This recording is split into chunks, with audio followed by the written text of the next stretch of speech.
আপনাকে ভালোবাসি। হোয়াট? অবাক হওয়ার কিছু নাই, তো আপনিও জানেন। আমি জানি। হ্যাঁ। কিভাবে? কারণ মেয়েরা তো ছেলেদের মতিগতি বুঝতে পারে।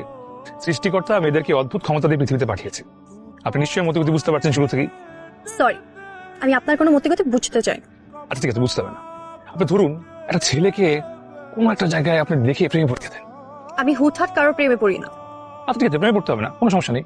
আপনি একটাবার ইমাজিন করেন, শুধু ঝুম বৃষ্টি হচ্ছে, সেখানে একটা ছেলেকে আপনি দেখলেন। দেখার পর থেকে আপনার মনে একটা শান্তির অনুভূতি নেমে এলো, আপনি প্রেমে পড়ে গেলেন। কিন্তু ফুট করে ছেলেটা উঠাও, তখন আপনি কি করবেন? সত্যি বলবো, কিছুই করব না।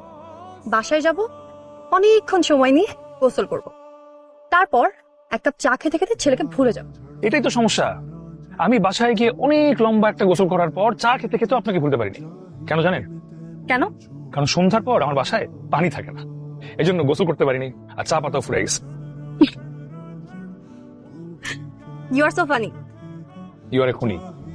খুনি? আপনার এই হাসি দিয়ে কতগুলো ছেলেকে খুন করছেন, কখনো গুনে দেখছেন? আসি, ভালো থাকবেন। তাহলে নেক্সট আবার কবে দেখা হচ্ছে? কখনোই না, কারণ আপনার সাথে দেখা হওয়ার কোনো কারণ নাই। বাই।